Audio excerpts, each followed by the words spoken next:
দুর্ঘটনা মানুষের জীবনে হঠাৎ করে আসে এবং একটি দুর্ঘটনা একটি মানুষকে এবং তার পরিবারকে অসহায় করে তোলে। আজকে এরকমই একটি অনেক বড় একটা গুরুতর দুর্ঘটনা নিয়ে আপনাদের সামনে আমি কথা বলবো। যে রোগী নিয়ে কথা বলছি এরকম অনেক গুরুতর আহত সম্পূর্ণ একটা রোগীর আসলে বেঁচে থাকাটাই অচিন্তনীয়। এরকম একটা রোগীর ক্ষেত্রে ইন্টারনাল একটা হসপিটালের যে মাল্টিপল টিম তাদের মধ্যে কোঅর্ডিনেশন এবং অতি দ্রুত রেসপন্সটা খুব ইম্পর্টেন্ট। সেক্ষেত্রে আমাদের হসপিটাল থেকে neuro emergency team, neuro anaesthesia team, neuro আমাদের যে ইমার্জেন্সি ক্যাজুয়ালিটি টিম এবং সার্জিক্যাল আইসিইউ টিম অনেক দ্রুত রেসপন্স করেছে। এ ধরনের গুরুতর আহত পেশেন্টের ক্ষেত্রে অনেক জটিল একটা সার্জারি করার পরও দেখা যায় তার বেঁচে থাকাটা অথবা স্বাভাবিক জীবনে ফিরে আসাটাই অনেক চ্যালেঞ্জিং হয়ে দাঁড়ায়। 40 বছর বয়সী মধ্যবয়স্ক একজন পুরুষ হঠাৎ করে এই সড়ক দুর্ঘটনায় আহত হয়ে আমাদের নিউরো ইমার্জেন্সিতে রিপোর্ট করে এবং আমরা সেখান থেকে একটা ফোন কল পাই।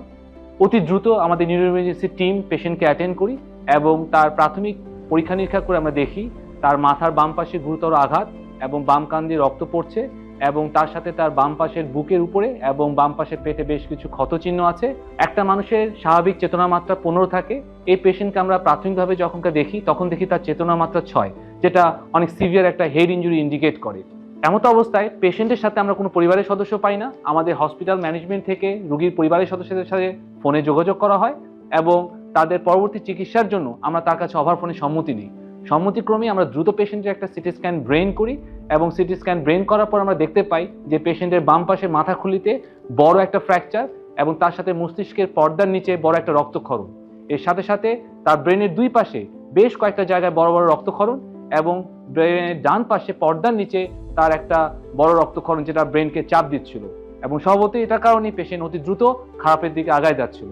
আমরা দ্রুত পরিবারের সদস্যের সাথে কথা বলি এবং তার একটা ইমার্জেন্সি অপারেশনের জন্য আমরা পরামর্শ দিই। তাদের পরিবার সদস্য আমাদের কথায় সম্মতি দেয় এবং 3 ঘন্টার মধ্যে আমরা পেশেন্টকে হসপিটাল ইমার্জেন্সি ওটি হিসেবে নিতে সক্ষম হই। দীর্ঘ 2.5 ঘন্টা অস্ত্রোপচারের মাধ্যমে কোনো প্রকার অনাকাঙ্ক্ষিত ঘটনা ছাড়াই আমরা পেশেন্টের অস্ত্রোপচার শেষ করি। এরপরে পেশেন্টকে আমরা অপারেশনের একটা অংশ হিসেবে তার মাথার খুলির যে অংশটুকু সেটা আমরা বাইরে স্থাপন করে রাখি এবং আমাদের প্রসিডিউর অনুযায়ী প্রিজার্ভ করি। অপারেশন পরবর্তী পেশেন্টের পরবর্তী চিকিৎসার জন্য আমরা পেশেন্টকে সার্জিক্যাল আইসিইউতে শিফট করি এবং আমাদের দক্ষ সার্জিক্যাল আইসিইউ টিমের সেবায় রোগী অতি অল্প সময় খুব ভালো রেসপন্স করে। এরকম একটা সিভিয়ার হেড ইনজুরি পেশেন্টের অল্প সময় রেসপন্স যেটা খুবই অচিন্তনীয় ছিল। সময়ের সাথে সাথে পেশেন্টের রেসপন্স আরও ভালো হতে থাকে এবং মাত্র 7 থেকে 8 দিনের মাথায় পেশেন্টের সকল ধরনের সাপোর্ট থেকে আমরা বের করে আনতে পারি। এরপর পেশেন্টকে আমরা আমাদের হসপিটাল ক্যাবিনে শিফট করি।